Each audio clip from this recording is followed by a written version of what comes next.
계속해서 우리가 복음이 무엇인지 깨닫기 위해서, 그리고 그 복음을 실제로 말씀을 확인하기 위해서 창세기 1장부터 우리가 말씀을 쭉 확인을 하고 있습니다. 그래서 오늘은 12장을 함께 읽었고, 특히 이 12장의 말씀은 우리 교회에서 한 해 선포하신 그 원단의 언약과 또 같은 내용이죠. 그래서 우리를 이미 복으로 삼으시고 너는 복이 될지라고 약속을 하셨고, 실제 그 복음을 우리에게 주셔서 지금 이렇게 예배 드리는 자리, 또 말씀 받는 자리로 우리를 인도하신 그 은혜 가운데 우리가 있는데,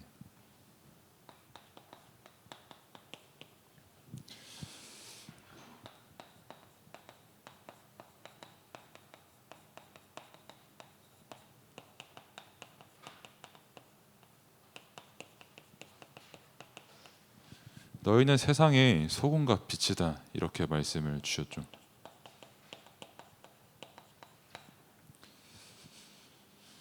그 너희는 세상의 소금과 빛이다 라는 것은, 일단은 너네가 말 그대로 소금이고 빛의 정체성을 가지고 있고, 실제 그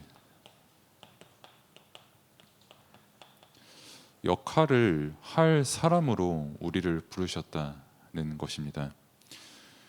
그래서 이 역할을 하는 데에 저와 여러분을 부르셨는데, 그래서 우리가 어떻게 막 큰 조건을 갖춰가지고 소금이 되고 빛이 되는 게 아니라, 처음부터 우리를 소금과 빛의 역할을 하는 사람으로 확정하시고 작정하시고 부르셨기 때문에, 그래서 이게 우리의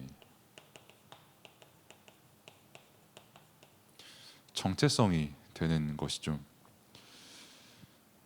그래서 이 역할을 수행을 하려면, 그리고 이 정체성을 알려면 말 그대로 배워야 되는 거거든요. 이 역할은 뭘 해야 되는 역할인지, 내가 가진 이 정체성은 어떤 정체성인지요.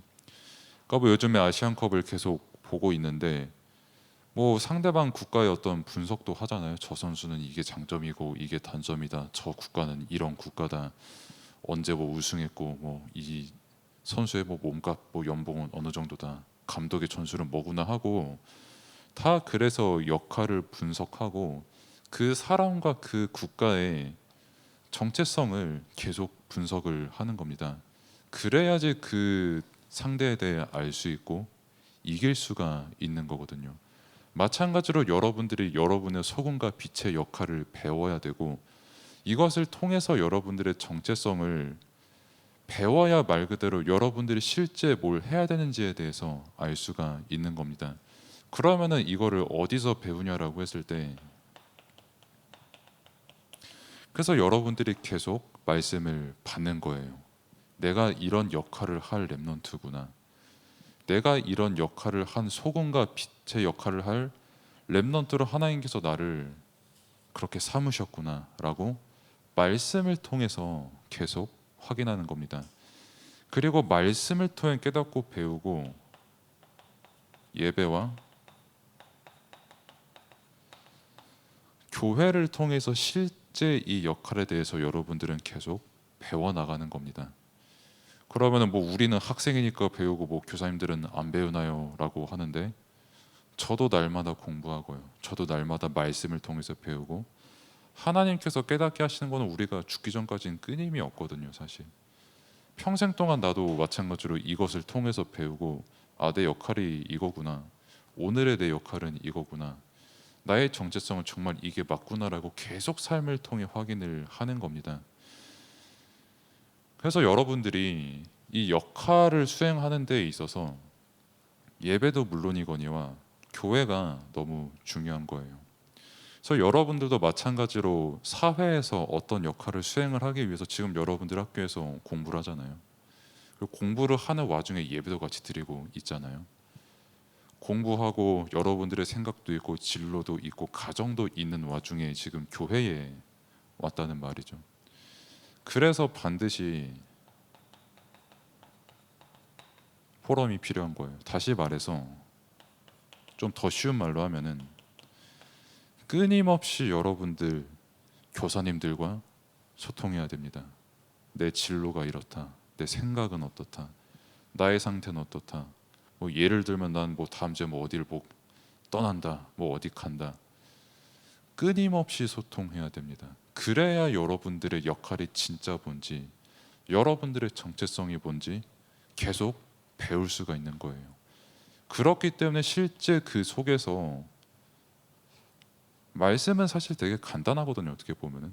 근데 이 말씀이 나랑 무슨 상관이 있냐라고 100명 중에 거의 100명의 랩런트가 다 물어보거든요. 실제 그러면 그 답이 어디서 확인되냐라고 했을 때 여기서 확인됩니다. 아, 내 역할은 이거구나.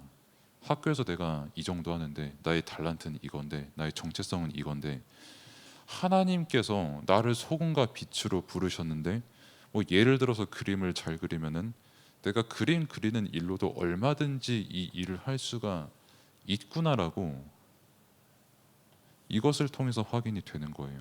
그럼 나는 아무 재능이 없는데요 라고 하면은 우리 입장에서 볼 때 재능이 없는 거지 하나님은 어쨌든 이렇게 부르셨거든요. 하나님 보시는 눈은 다릅니다. 그래서 끊임없이 여러분들이 계속 말씀을 받는 자리에 있어야 된다. 왜냐? 여러분들의 소금과 빛으로 부르셨기 때문에 그 응답을 확인을 하기 위해서 여러분들은 계속 더 정확히는 하나님께서 그 응답을 확인시키시는 그 자리를 말씀의 자리로 예배의 자리로 인도하시는 겁니다. 끊임없이 여러분들의 쌤들과 포럼하고 소통하면서요. 그러면 뭐 간단하게 소금과 빛이 왜 중요하냐?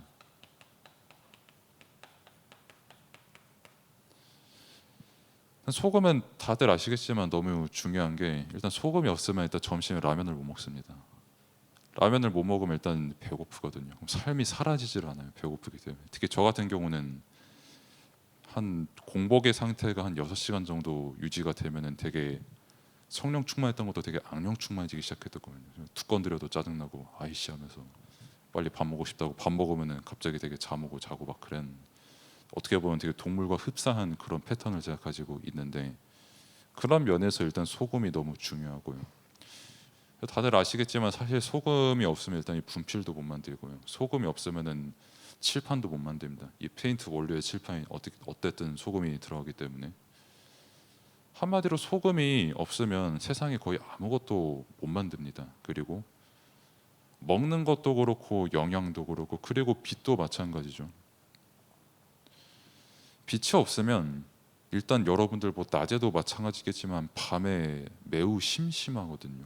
일단 폰 없죠. TV 없으니까 자연스럽게 축구도 못 보죠. 그리고 빛이 없으면 뭐 어떤 면에서는 뭐 전기도 없는 거니까 뭐 수없이 많은 문화 혜택도 못 누리게 되고요. 뭐 밤 되면 자야 되고 뭐 아침 되면 일어나야 되고 그게 당연한 건데 그거를 거스르는 삶을 지금 많이들 살고 있는데 그것도 되게 어려워지고요. 한마디로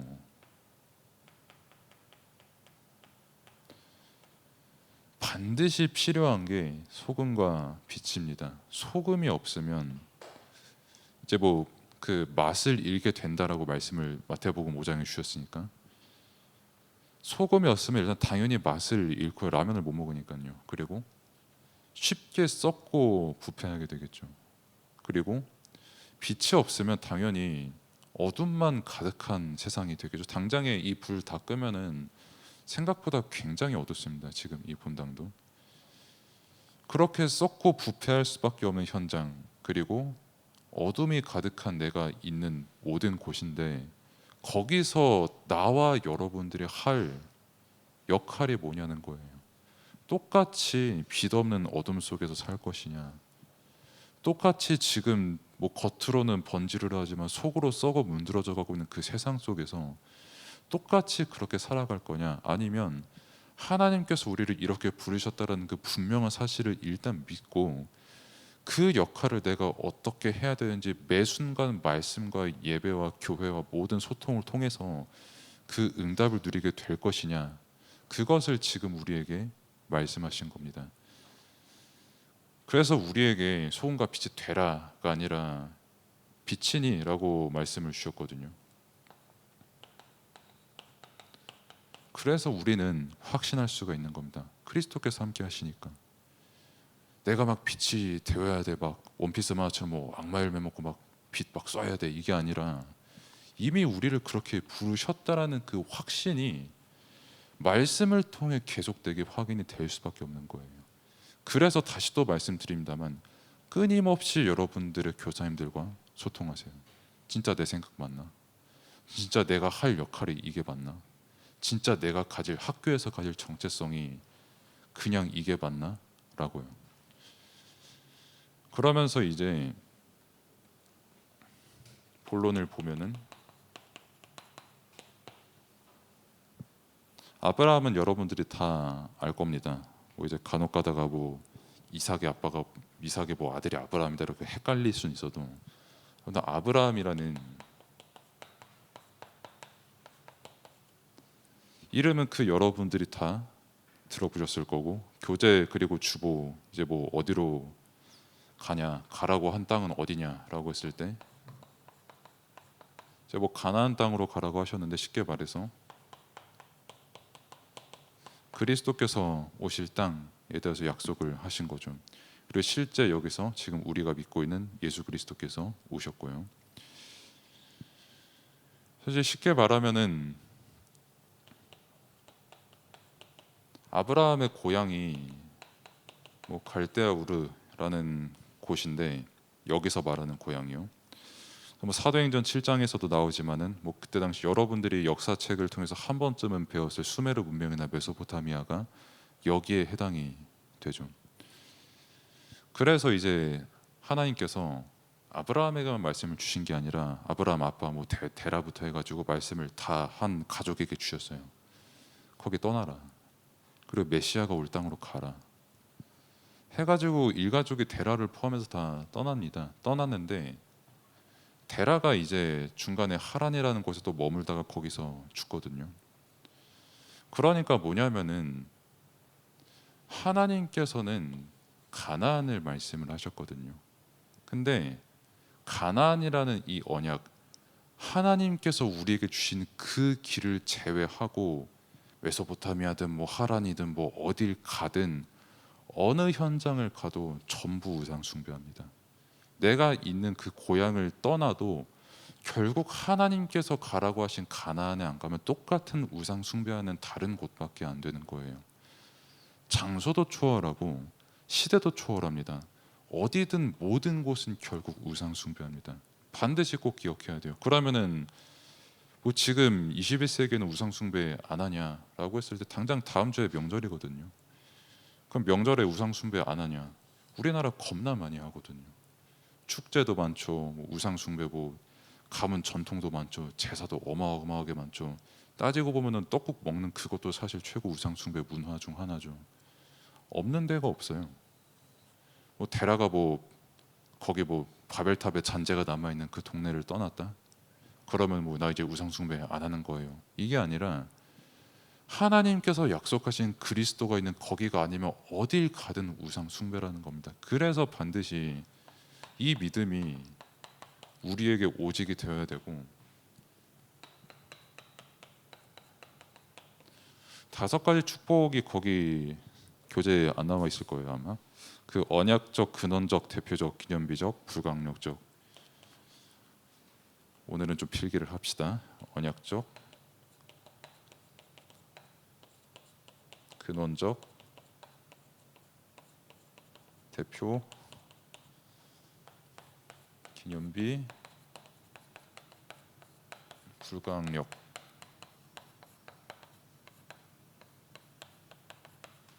이렇게 다섯 가지 축복이 있는데 뭐 외우면 좋겠지만은 은혜로 외워지시길 바라고요. 핵심은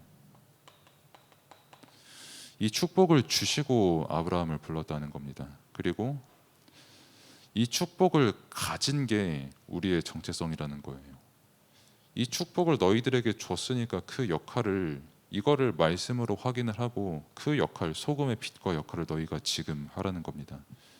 그리고 이게 아까도 말씀을 드렸지만은 올 한 해 우리에게 주신 말씀이거든요. 그 말은 똑같이 이 축복을 우리에게 주시고 이 말씀으로 지금 우리와 함께 하시는 거예요. 그래서 이미 우리는 최고의 응답을 받은 것이고, 그리고 이제 아브라함이 애굽으로 가는데 그 약속하신 그 가나안 땅에 아브라함이 당도했거든요. 근데 그때 당시에 기근이 너무 심했어요. 아까도 제가 말씀을 드렸지만은 저도 6시간 이상 굶으면은 사람의 성격이 변하듯 아브라함도 막상 갔는데 약속하신 땅 갔는데 내가 살고 있는 그 고향 굉장히 그래도 물질적으로는 풍요로운 곳이었는데 비록 영적으로 정서적으로는 아니었지만 아무튼 물질적으로 평화로웠던 그 동네에 있다가 당장에 내가 일단 먹을 게 없으니까 그래서 애굽을 간 겁니다. 왜? 애굽은 당시 그 강을 끼고 있었던 동네였기 때문에 먹을 게 되게 많았거든요. 그리고 더 놀라웠던 거는 엄청 고대 국가인데도 불구하고 그리고 아브라함은 사실상 되게 외지인이거든요. 근본도 없는 사람이거든요. 이 사람들 입장에서는.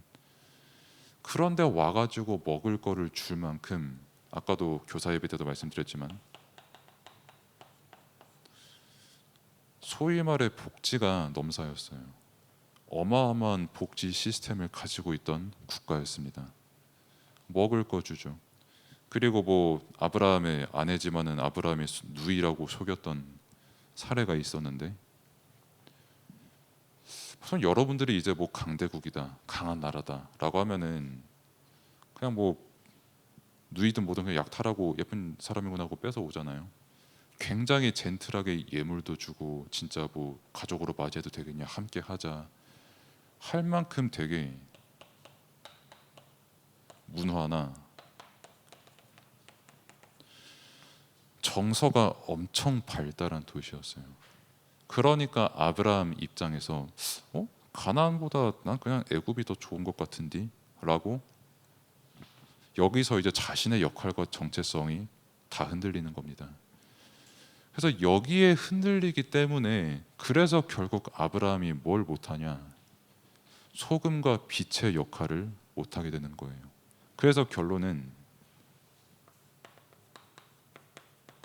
아니 그러면은 내 힘으로 소금과 빛의 역할을 어떻게 하냐, 뭐 착하게 살아야 되냐, 뭐 열심히 살아야 되냐라고 했을 때